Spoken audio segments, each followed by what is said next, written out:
Así que vamos a entrar con el doctor Víctor Martínez para hablar precisamente sobre esta situación de las cepas, las variantes que tanto se hablan, no solamente la O-delta, que si la omega y todo el tipo de variantes que hay. Este tipo de cepas, cómo leerlas, cómo entenderlas y si los tratamientos van cambiando.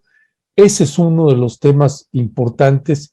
Y el otro que estuvimos conversando un poco también con el doctor Víctor Martínez es este tema del retorno a clases, la importancia de regresar a a la escuela, particularmente niños.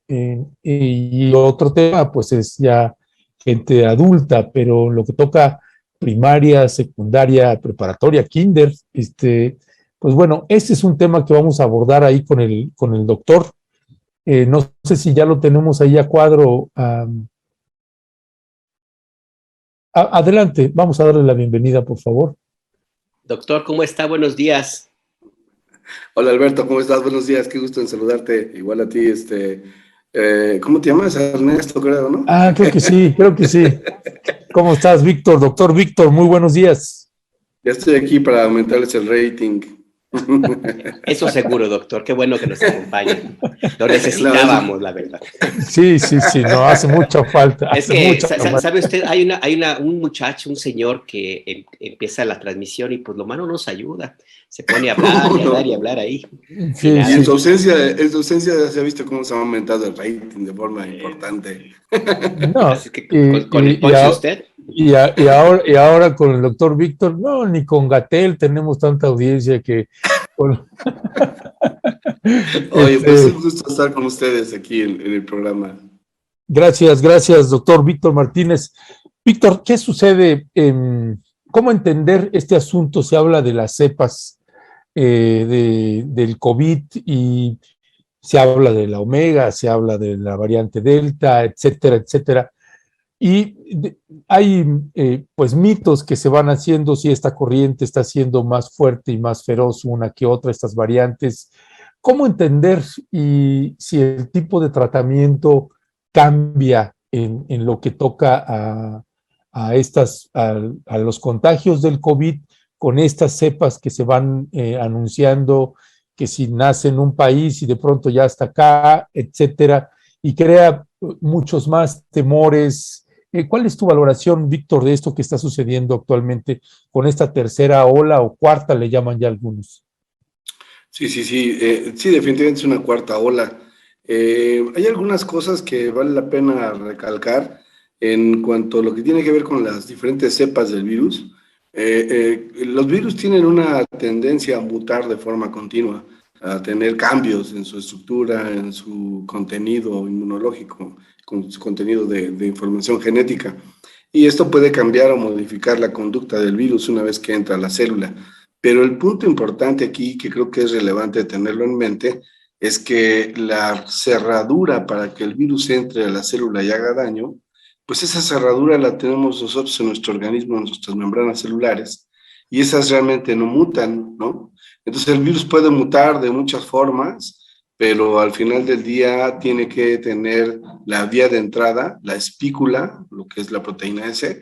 Esa no puede modificarse, porque si se modifica, pues ya no podría entrar a la célula y terminaría, pues, feneciendo el virus. Entonces, yo lo pondría de una forma a lo mejor un poco burda, pero es como si tuviésemos una llave y muchos llaveros, ¿no? Llaveros de diferentes formas, serían las cepas, pero la llave tendría que seguir siendo la misma, si no, no podría abrir la cerradura. Ese es un punto relevante. Entonces, la conducta del virus en cuanto a malignidad, en cuanto a mayor infectividad, en cuanto a más morbilidad, eso no ha cambiado mucho, sigue siendo, teniendo una secuencia más o menos semejante. Es decir, sabemos que una primera semana el virus va a tener una actividad, o la enfermedad va a tener una actividad muy semejante a una gripa. En la segunda semana es cuando empieza la neumonitis, ese es el punto clave, ¿no? Ahí es donde el pulmón empieza a enfermarse y ahí es donde empiezan a manifestarse todos los cambios que hacen que el paciente requiera de oxígeno, requiera de hospital, requiera de intubación, el grado de neumonitis que desarrolla cada persona. y eso depende de los factores propios de esa persona. Si es obeso, si es diabético, si fuma, si es hombre, si son niños, es decir, tienen una conducta totalmente diferente en cada persona. Entonces, creo que no es tan relevante el tipo de virus como el tipo de persona que es afectada por el virus. Ese es el punto más importante. Hay estudios de luminiscencia donde puede uno definir qué tipo de cepa tiene el paciente. Pero eso, si tiene alfa, si tiene omega, si tiene delta, es irrelevante, porque el comportamiento es muy semejante en cuanto a las enfermedades o a las complicaciones que produce el virus. Entonces, creo que no debemos de perder el tiempo nosotros tratando de definir qué tipo de cepa tiene el paciente. Más bien, de acuerdo a la clínica que tiene el paciente, hay que tomar acciones y en base a la evolución del paciente es el tipo de medicamento que vamos a usar, que se ha ido descubriendo a través de todo este tiempo cuáles medicamentos son más efectivos y en qué momento tienen su mayor vigencia. Es que el debate, doctor, se ha centrado mucho, desgraciadamente, en saber qué variante es la que existe y la cual se ha estado pues, muy presente en el país. Más casi el 90% de las personas que se han detectado como casos confirmados de contagio de la COVID-19 en Ciudad de México, por ejemplo, y que han ido a hospitales, tienen esta variante, algo que de una u otra forma era predecible, doctor, según entiendo, puesto que es la evolución del mismo virus y la que se ha estado extendiendo en prácticamente todo el mundo. ¿Cuál es el llamado que haría usted, doctor? Porque nunca está de más, pues, porque por más que se insista, inclusive ahora mismo en el chat hay quien pregunta qué porcentaje de las personas vacunadas se han contagiado, qué tanto puede servir o no la vacuna. ¿Cuál es el llamado? Usted acaba de decir, no hay que preocuparnos mucho por qué tipo de variante tenemos, pero nunca está de más de una persona con la que se confía tanto en este espacio informativo. Doctor, una recomendación muy básica. ¿Qué hacemos ante la variante Delta, variante Omega y las que vengan? Porque el virus va a seguir mutando, doctor. Sí, definitivamente va a seguir modificándose. Créanme que el tratar de determinar el tipo de cepa que tiene el paciente es muy costoso. Es una prueba mucho más costosa que la PCR. Entonces, no vamos a estar desperdiciando recursos para algo que no tiene relevancia en la evolución del paciente. Es mucho más importante saber cómo está la inmunidad del paciente. Es decir, cuando a mí me aplican una vacuna, al mes yo ya tengo que tener una respuesta inmunitaria a esa vacuna. No todos los pacientes desarrollan inmunidad. Por eso hay muchos pacientes que aún teniendo el esquema completo de vacunación, se infectan y pueden ir a dar al hospital porque no desarrollaron inmunidad. Ese es un punto relevante. Y eso lo podemos determinar muy fácilmente en la actualidad y no es tan costoso. O sea, mi pregunta debe ser, ¿estoy protegido o no contra la COVID? ¿No? Y entonces mi siguiente paso sería tomar una muestra de sangre y ver anticuerpos contra espícula y anticuerpos contra nucleocápside. Si el paciente tiene una respuesta a la vacuna, va a tener anticuerpos contra espícula únicamente. Si el paciente estuvo ya infectado por COVID, va a tener tanto para espícula como para nucleocápside, va a tener anticuerpos. Esos anticuerpos no solamente es la presencia del anticuerpo, eso indica que el paciente ya tiene células de memoria, glóbulos blancos que tienen memoria contra este virus. Entonces, la posibilidad de que yo me reinfecte o que me infecte es muy baja. Se reduce de forma muy ostensible la posibilidad de que yo me vuelva o me infecte de primera vez. Entonces, la vacuna nosotros podemos ver ahorita, no sé si ustedes observaron la gráfica que puso el doctor Gatell este martes pasado, donde se ve como en la tercera ola, entre diciembre y enero de este año, la mayor contagiosidad de pacientes estuvo en las edades más avanzadas, de los 45 en adelante, y evidentemente la mortalidad estuvo de verdad importante en esa población. Actualmente la mayor contagiosidad es en edades tempranas y la cantidad de mortalidad se redujo de forma importante. Sin temor a equivocarme, eso es efecto de la inmunización que se hizo de los pacientes de alto riesgo. Por eso actualmente la ola que estamos viendo ahorita es justamente de la gente joven. no tanto de los pacientes adultos, ¿no? Los que se han infectado, pues, porque no desarrollaron inmunidad con la vacuna, o sea, no les sirvió la vacuna, y otros porque nunca se han infectado y no se han vacunado. Ya, gracias, doctor Víctor Martínez. Doctor, pues hay un montón de preguntas ya de la audiencia. Por ejemplo, dice Mayanín Jiménez, Sabina Berman ha difundido que CanSino no es efectiva sin segunda dosis y también ya está escribiendo sobre deficiencias de Pfizer. ¿Hay razones para preocuparse?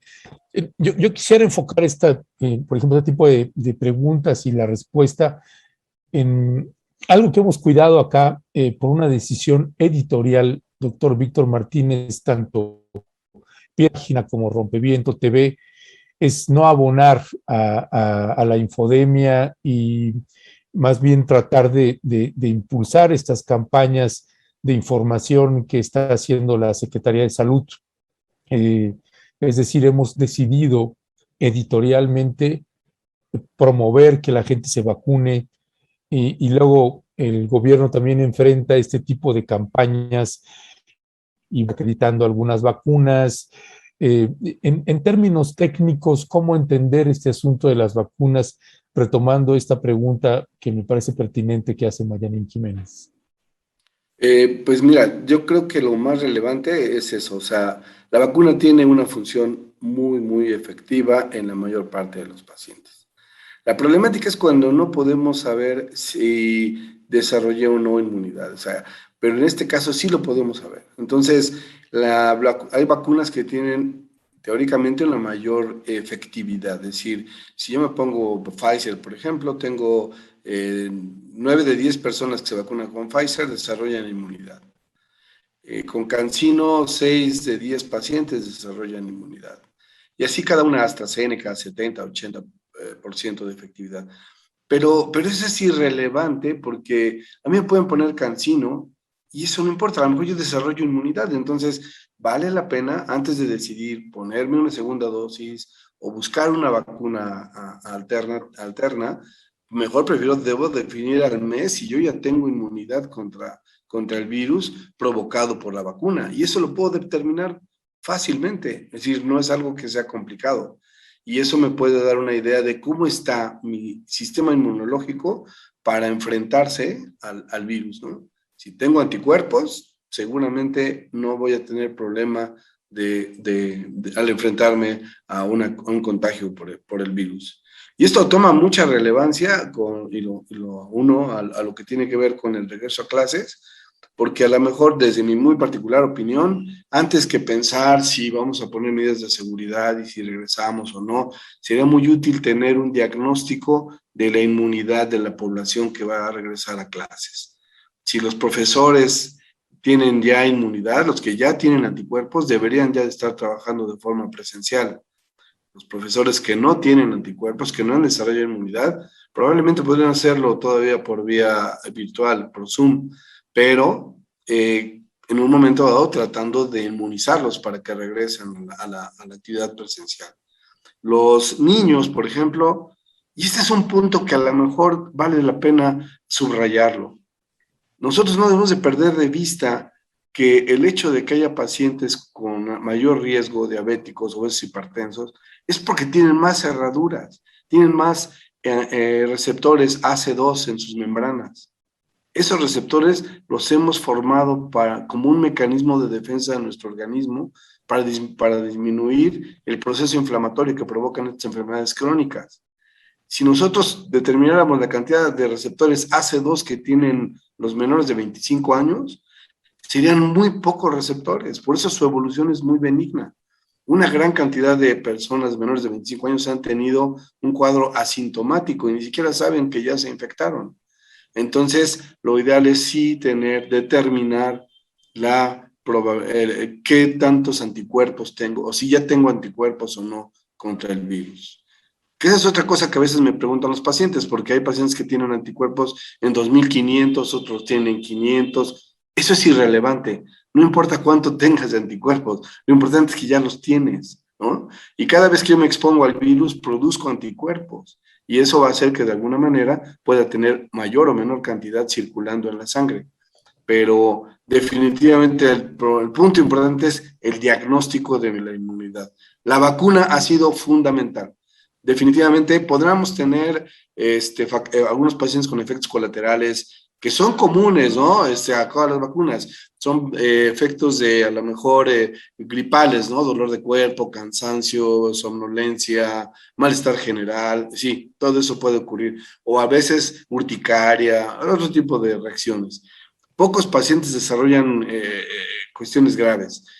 Puede haber pacientes que hasta desarrollan un cuadro semejante al COVID, y sin embargo, no quiere decir con esto que por ese motivo no vacunemos a la mayor parte de la población que se puede infectar y padecer complicaciones que le lleven a la muerte. Entonces, estamos evitando muertes y eso lo estamos viendo ahorita en esta tercera ola. Es decir, estamos evitando que fallezcan pacientes mayores de 45 años, diabéticos, obesos, hipertensos, porque ya están vacunados. Ese es el mayor argumento de que la vacuna es efectiva y es importante, ¿no? Mucha gente está realmente viva porque está vacunada. Eso es lo que creo que tenemos nosotros que dejar en el escritorio. Sí, como comentaba Ernesto, doctor, en el chat siempre surgen muchísimas dudas, un síntoma de que efectivamente a pesar de todo lo que se ha informado por parte de las autoridades sanitarias, prevalece mucha inquietud sobre esta pandemia y particularmente la tercera ola y también, por supuesto, es resultado de esta salvaje y miserable campaña de infodemia que padecemos, doctor. Y uno de los planteamientos que se hacen es justamente lo que usted señala, la necesidad o la pertinencia más bien de hacernos todos los que los podamos una prueba para determinar cómo está la inmunidad después de tener una vacuna. Algunos preguntan en qué laboratorios, en dónde se puede hacer. Otros señalan que la OMS ha dicho que no es necesario hacerse esa prueba. Y hay una pregunta que se la quiero hacer antes que se nos vaya el tiempo, doctor, que, bueno, está allí y creo que sería útil tener la información. Pregunta Talía Ramírez. Ella dice, ¿una mujer con secuelas de COVID puede tener hijos por parto o se recomienda cesárea? Este tipo de inquietudes de pronto surgen, doctor, y lo bueno o lo importante, creo yo, es que se aclaren con especialistas y no que puedan recurrir a la infodemia, doctor.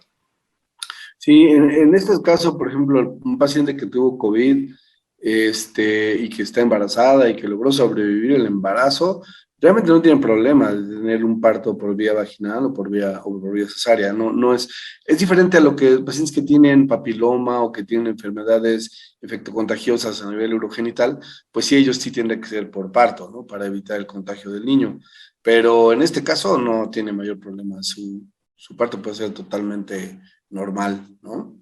Ahora, en cuanto a los laboratorios, prácticamente todos los laboratorios ya determinan los niveles de anticuerpos IgG contra SARS-CoV-2, post vacuna o post enfermedad. Así lo podemos nosotros solicitar en el laboratorio, ¿no? Y creo que no es tan costoso el estudio. O sea, esta pregunta que decía Alberto, doctor Víctor, esto dicen, ¿en qué laboratorio puedo realizar la prueba de anticuerpos post vacuna? He buscado laboratorio y ninguno la realiza, ¿no? Lo que pasa es que se pide así como, cuenta todo, bueno, anticuerpos IgG contra SARS-CoV-2, post vacuna, diagonal, enfermedad, ¿no? Realmente lo que se hace es, como te digo, determinar anticuerpos contra la espícula y contra la nucleocápside, ¿no? Si se tienen los dos es por enfermedad, si se tiene solo la espícula es por vacuna. Ya. ¿No? Para que la gente pueda saberlo. Órale. Doctor Víctor Martínez, médico internista, la parte de este tema que sigue en el debate y esto que señalaba Alberto Nájar, una campaña brutal otra vez contra el gobierno de Andrés Manuel López Obrador, la Secretaría de Salud, el regreso a clases. Sí al regreso a clases, no al regreso a clases, ¿por qué? Mi opinión es que sí debería regresarse a clases, independientemente de todo lo que vimos nosotros en la información que aportaron ayer acerca de la violencia intrafamiliar, que ha ido incrementándose de forma importante la cuestión relevante del efecto que estamos teniendo sobre esta población, de la exposición a todos los medios lúdicos que ocurren con los medios electrónicos, ¿no? El famoso TikTok, lo que es el YouTube, todo a lo que están expuestos esta población, que además es una población que está en la edad de mayor adicción. Las adicciones son realmente agresivas en las edades menores a 25 años. Entonces, exponer a las personas jóvenes a todo este ambiente es realmente mucho más peligroso, creo yo, que la misma enfermedad para ellos. O sea, para ellos tenemos que entenderlo. La evolución del COVID es realmente muy, muy ligera, pues, en la mayoría de los pacientes. Claro, habrá pacientes que sí se compliquen y que tengan una evolución más delicada, pero nada que ver con lo que ocurre con la gente adulta. Y el otro punto importante es, sí deben de regresar a clases, eso innegablemente, pero creo que de forma responsable tenemos que ver en qué condiciones de inmunidad van a regresar. A mí, si yo fuera, por ejemplo, en el caso de mi nieto, yo diría, a ver, antes de que regreses, vamos a hacerte anticuerpos y vemos en qué condiciones regresas a la escuela. Ya tienes anticuerpos, no tengo problema de que regreses a un salón con tus compañeros, ¿no? Y empieces a convivir nuevamente porque se ha ido perdiendo eso, la convivencia persona a persona, y terminan finalmente conviviendo a través de la pantalla como lo hacemos nosotros ahorita, ¿no?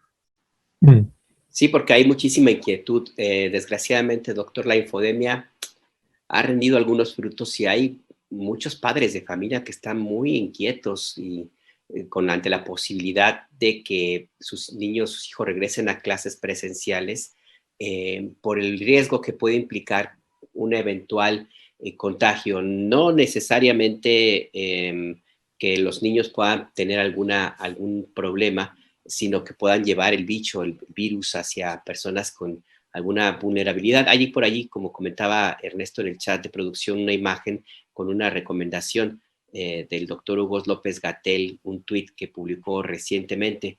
Ahí está en pantalla. Ajá, exactamente.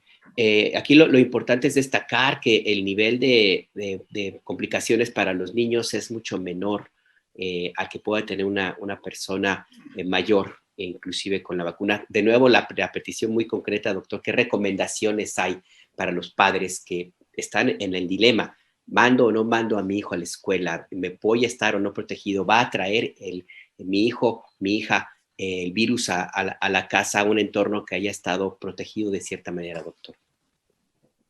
Sí, yo creo que ahí es importante subrayar que estamos hablando de lo más común de la mayoría, ¿no? No de cosas, no de lo raro, pues, o lo poco frecuente. Si yo voy a mandar a mi nieto a la escuela y pues yo pues ya estoy grande, tengo cierto sobrepeso, lo que ustedes quieran, estoy guapo, que eso es diferente, pero eso no protege. La cuestión ahí importante será el hecho de que yo tengo que saber cómo está la inmunidad de mi familia, ¿no? ¿Quiénes están protegidos, ¿no? Yo entiendo a nivel ya del manejo del país, de la población, de la mayor parte de la población, sería muy difícil hacerle anticuerpos a toda la población. Y por ese motivo, yo no puedo saber si vacuné a una persona, puede tener el esquema completo y en realidad no le sirvió, no tiene inmunidad. Entonces yo no puedo permitir que esa persona ya ande descuidada, ¿no? Pero sé que si se hace anticuerpos y sale negativo, lo más probable es que busque otra vacuna. Y nosotros ahorita tenemos un número limitado de vacunas. Complicaría mucho el manejo al final del día de la mayor parte de la población. Entonces estamos hablando de la gente que pueda tener la posibilidad de determinar la inmunidad de su familia. ¿Cómo está mi familia? ¿Está protegida o no contra la enfermedad?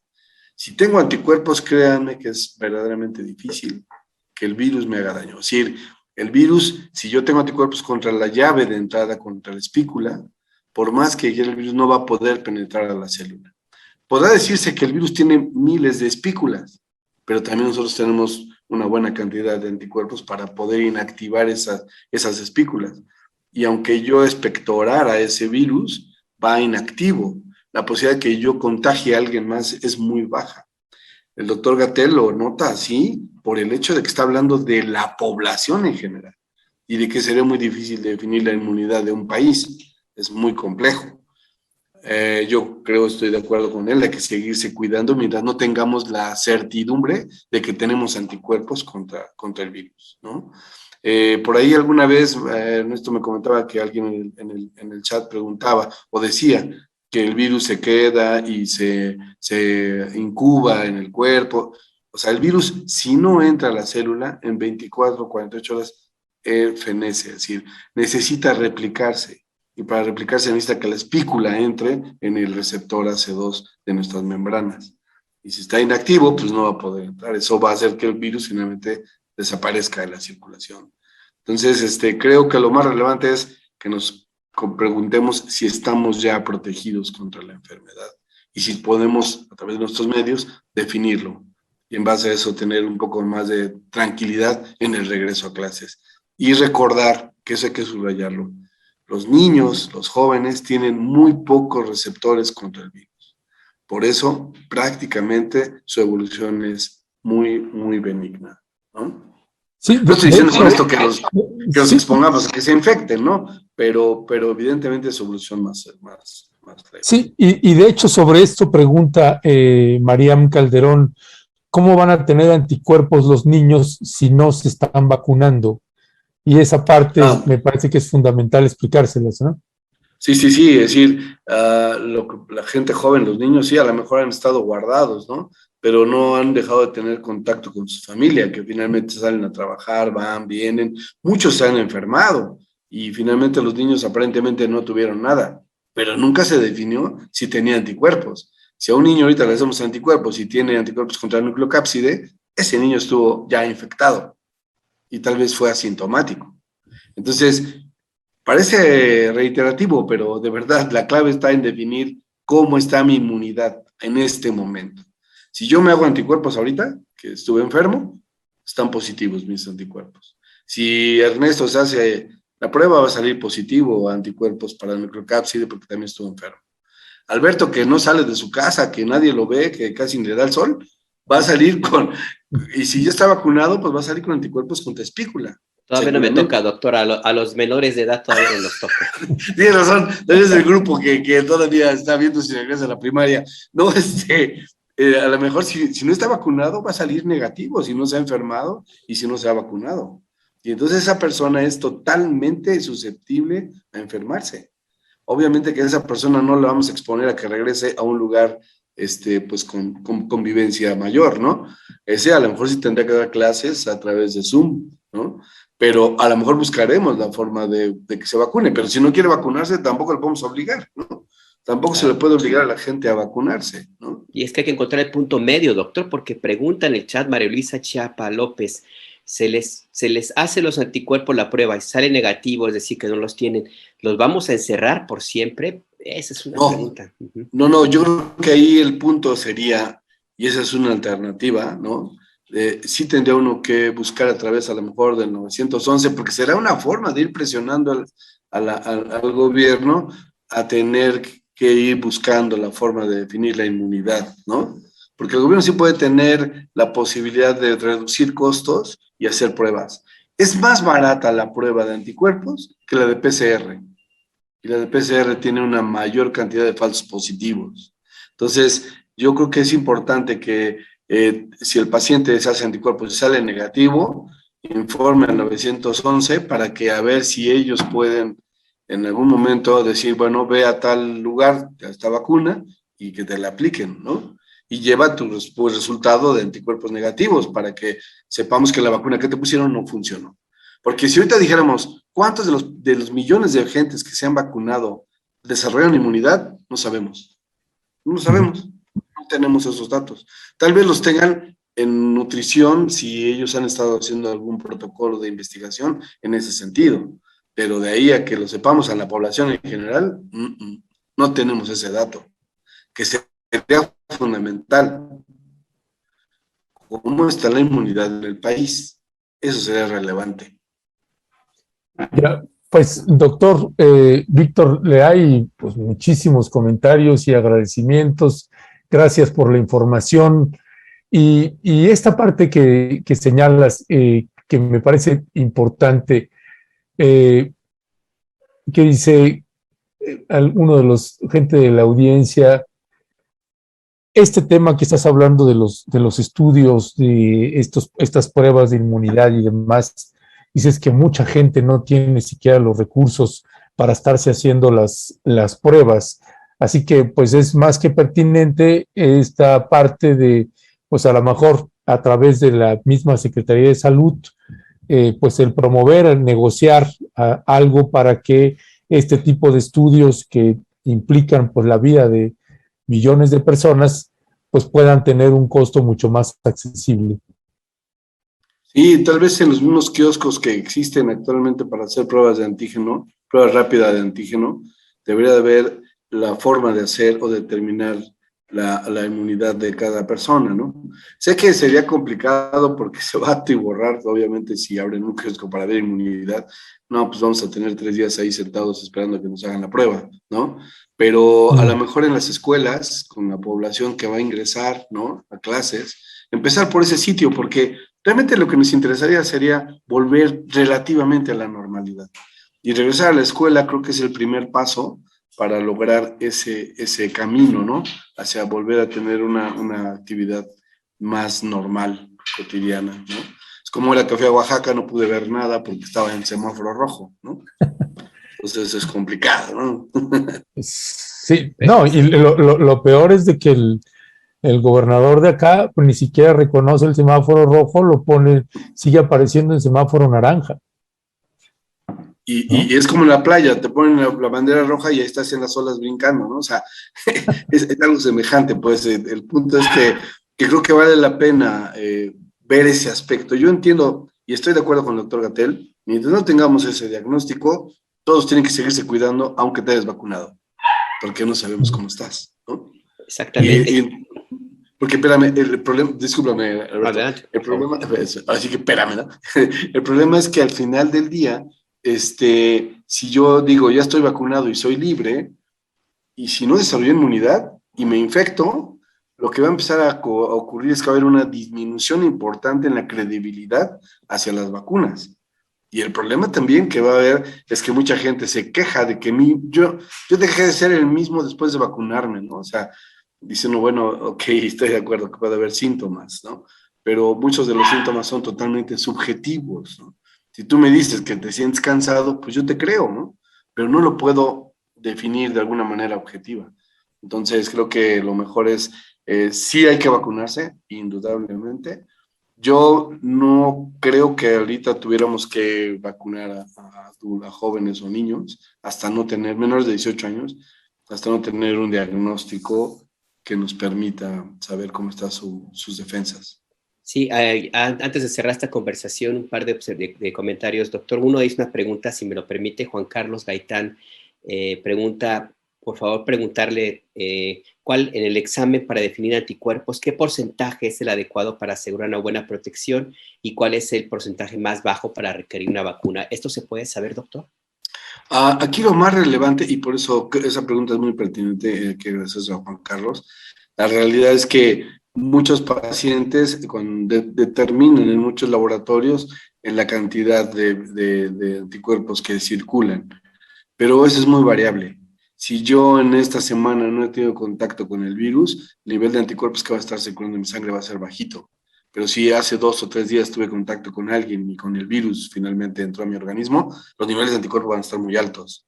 Entonces, eso más bien nos dice qué tan expuestos hemos estado al virus últimamente, pero no quiere decir que tenga una mayor inmunidad o una menor inmunidad o necesite vacunarme otra vez, ¿no? De hecho, yo creo que el tener una tercera vacuna o el de una vacuna, combinar una con otra, es irrelevante si no tengo certidumbre de mi inmunidad desarrollada por enfermedad o por vacuna. Ya, pues doctor Víctor Martínez, te queremos agradecer que nos hayas acompañado nuevamente y agradecer. Mire, le voy a contar una anécdota, me voy a permitir contarle brevemente una anécdota aquí con Víctor.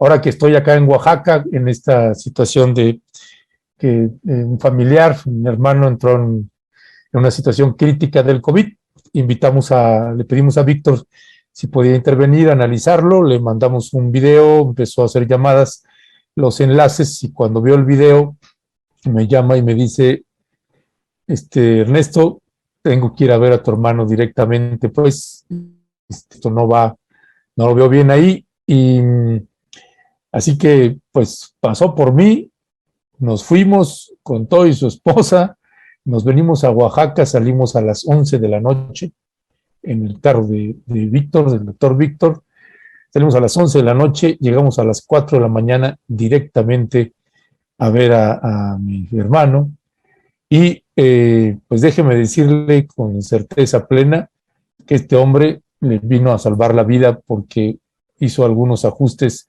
importantes que ya venía dando algunas indicaciones, y además en esta lógica que hemos hablado de estas doctores y doctoras que están haciendo su agosto con el COVID, y que ahora todos quieren dar nada más consultas online o telefónicas, pero antes deposítele acá, o 2,000, 1,500, 1,000 o 500 pesos, deposítele antes y yo le paso la receta o yo le doy el diagnóstico. Pues este hombre no quiso cobrar nada, y así vino y así se regresó. Así que, pues esa es la naturaleza de los doctores que esperamos que imperen a lo largo y ancho de la República Mexicana, y que no estén ahí nada más tratando de sangrar a millones de familias, porque vaya que sí es todo una. Y no solo eso, sino esta parte, Alberto Nájar, de cómo intentan lucrar, y además todos se dicen sabedores de la verdad de un bicho que estamos conociendo. Algunos metieron más a profundidad a llevarlo a cabo, a estudiarlo, a entenderlo, otros no tanto, pero se presentan como si fueran los grandes expertos, y esa es toda una problemática, Víctor, que está enfrentando el país. Son unos mercenarios, algunos médicos, así que pues te agradecemos el enorme trabajo que haces, y gracias también a título familiar. No tienes nada que agradecer. Pensé que ibas a contar la anécdota de que casi nos embarramos con un Tyler. Es un kamikaze manejando. No, muchas gracias. Además, este es otro de los rasgos de Víctor, un doctor así, con muy buen sentido del humor, Alberto Nájar. Así es, doctor. Le agradecemos mucho que nos haya acompañado en Momentum. Por supuesto que este es su casa. Y sí, como dice Ernesto, hay que siempre destacar el trabajo de médicos como usted, doctor, que más que cualquier otra cosa cumplen con esa función básica, salvar vidas. Ese es el sino, el destino, la forma y la decisión que toman los que estudian medicina. Y qué bueno que usted es un ejemplo de esos doctores. Le agradezco también yo de mi parte que contribuya pues a aclarar muchas dudas, porque yo estoy muy cierto, doctor, que lo que usted señala, lo que usted nos hace favor de comentar aquí, muchas personas lo toman muy, muy en cuenta, y pianito, ahí va usted aclarando dudas que de una u otra forma pueden contribuir en algún momento a tomar las decisiones correctas, doctor. Así es que, gracias, doctor. No, pues es un placer, les agradezco la oportunidad de plantear estos detalles, y pues sobre todo que me hagan, ahora sí que me conviden pues a esta casa, ¿no? Que realmente la admiro. Muchas gracias, ¿eh? Gracias, doctor Víctor. Hasta pronto. Que tenga buen día. Hasta pronto. Igualmente.